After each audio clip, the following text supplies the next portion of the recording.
ऋषि कुमार जी का लेख की चर्चा कर रहे थे। सेंटर मार्केट प्रकरण में पूरे देश के लिए एक लेख आया है ऋषि कुमार का। वो कितना सहयोगी है। यह संस्था जनता के टैक्स के पैसे से चलती है और निश्चित ही यह जनता के प्रति तथा संविधान के प्रति जवाबदेह है। निश्चित ही हमें इसका सम्मान ही करना ही चाहिए। लेकिन सम्मान और आस्था में बहुत फर्क होता है। सम्मान आस्था से नहीं मिलता है, बल्कि अपने आचरण से कमाया जाता है। यानी आदमी के जैसे कर्म होंगे, उसे वैसा ही सम्मान मिलेगा। लोकतंत्र में अगर आप किसी संस्था पर सवाल उठा के उसकी आलोचना करके उसे सुधारना चाहते हैं या उसकी बुराइयों को दूर करना चाहते हैं, तो इससे ज्यादा सम्मान और क्या हो सकता है। ऋषि कुमार ने लिखा है कि कार्यपालिका या विधायिका की होने वाली है चापलूसी उस संस्था की मूर्ति पूजा मात्र है जो धीरे धीरे अब सम्मान के लायक नहीं रह गई है।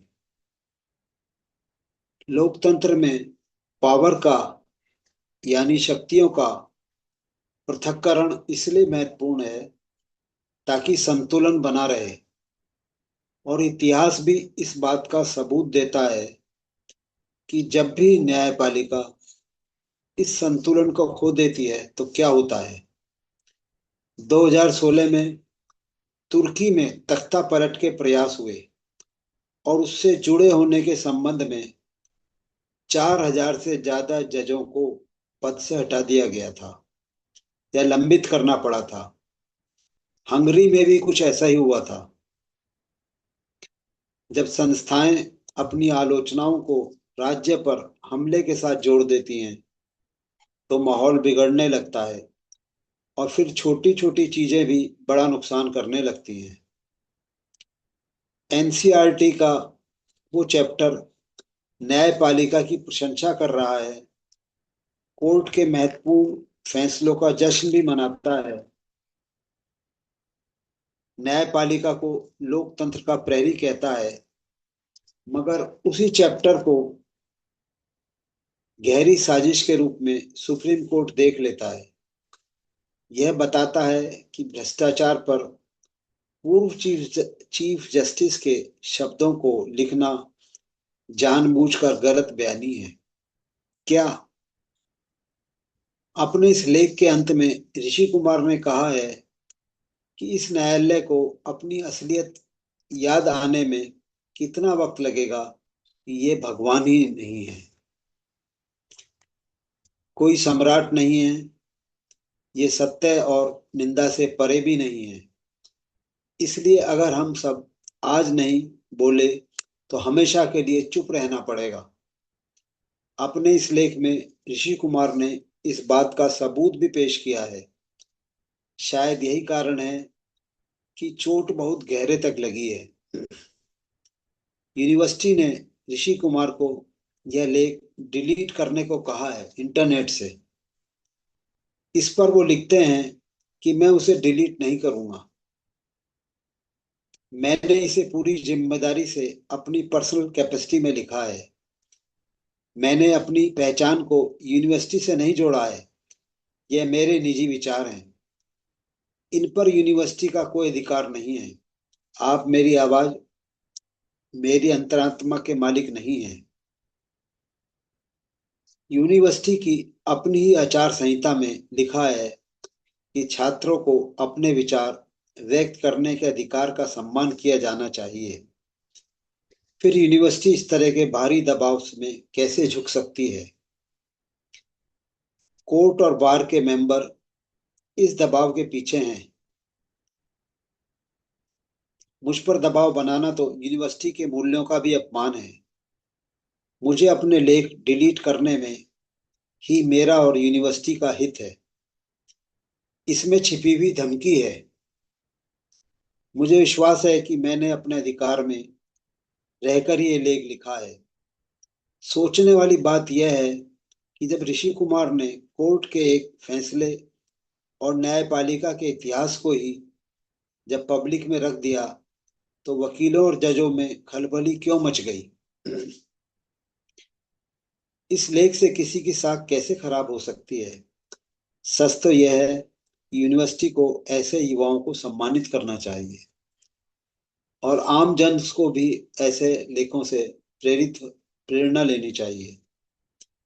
देश को युवाओं को ऋषि कुमार के इस लेख से कुछ सीखने की जरूरत है, लेकिन लगता है युवाओं को हिंदू मुसलमान के चैप्टर और क्रिकेट के चैप्टर से फुर्सत ही नहीं है। क्या सारे युवा आजकल इसी में व्यस्त नहीं है। हमारे मेरठ के सेंट्रल मार्केट के व्यापारी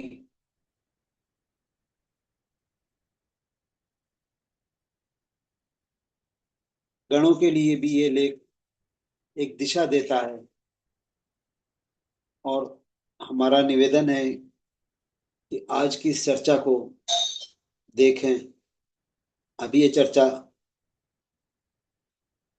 इस संपादकीय के बाद जन जन से निवेदन है कि वोटों के बाद चयन जनप्रतिनिधियों का मूल्यांकन सहयोग नियमित करें। मेरठ के सेंट्रल मार्केट प्रकरण में व्यवस्थाओं के विकास एवं व्यापारियों की क्षतिपूर्ति के लिए जनप्रतिनिधियों को सहयोग समझाएं वे कार्य कराएं। यह कार्य पूरे विश्व में उदाहरण, दिशा, मार्गदर्शन बन सकता है। जन जन का विकास आवश्यक है, विरोध से आगे सहयोग है।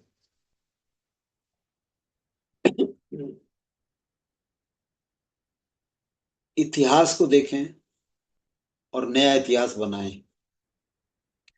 आप जानते हैं, कालिदास हो, तुलसी हो, भर्तृहरि हो की रचनाएं पीड़ाओं के कारण उत्पन्न हुई हैं। हर नया सृजन पीड़ाओं के साथ होता है। सेंट्रल मार्केट प्रकरण से संबंधित जन जन विरोध से आगे अब भारत को विश्व गुरु बनाने में सहयोगी मार्गदर्शक बने। अपने गुरु आप बने, बैसाखियों का सहारा से आगे चले, अपनी विशेषता पहचाने। हर क्षण और कण नया होता है। इसी के अनुरूप जन जन का विकास ही भारत को विश्व गुरु बनाने की यात्रा में आपका अंशदान मांग रहा है। अपने जनप्रतिनिधि के माध्यम से क्षतिपूर्ति एवं व्यवस्था के रिफॉर्म की प्रक्रिया प्रारंभ करने में व्यक्तिगत और सामूहिक रूप से सहयोग करें। परमात्मा को आभार प्रकट करें। सद्भावना समिति पंजीकृत के ऑनलाइन चौपाल में आपका स्वागत है। कमेंट में अपने विचार लिखें। अपनी पीड़ा, दुख को व्यक्तिगत भी और सामूहिक भी अपने विकास की सीढ़ी बना लें, समाधान बना लें, मानवता को दिशा दें, विकास में सहभागी बने। कलाकार राम को समाज की सेवा करने के लिए सहयोग और निर्देशित करें। हर मोहल्ले में रामायण होती है। पहले तो हर मोहल्ले में होती थी, अब ऑनलाइन भी होती है और विभिन्न क्षेत्रों में भी होती है। मेरठ में भी कई बड़ी बड़ी रामायणें होती हैं और बहुत कलाकार हैं। राम भावना से व्यवस्था विकास के लिए अवसर का लाभ उठाने को प्रेरित करें। विधायिका ही न्यायिक एवं प्रशासनिक व्यवस्थाओं की जनक भी है, जिम्मेदार भी है। नियंत्रण और विकास रिफॉर्म के लिए सक्षम भी है। पहले विधायिका में भी बहुमत विपक्ष भावनाओं को रिफॉर्म प्रक्रिया को तीव्र करना चाहिए, और ये व्यवस्था सबके लिए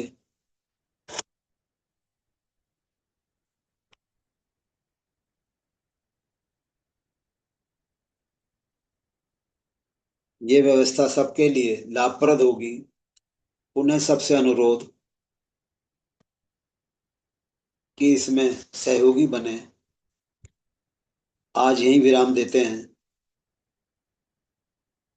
और आपसे निवेदन कि आप सद्भावना समिति के साथ सहयोग करें। सद्भावना समिति इस विषय को एक मानवता के आधार पर ले रही है और प्रयास कर रही है कि इसको सही दिशा मिल सके। धन्यवाद। यहीं विराम देते हैं।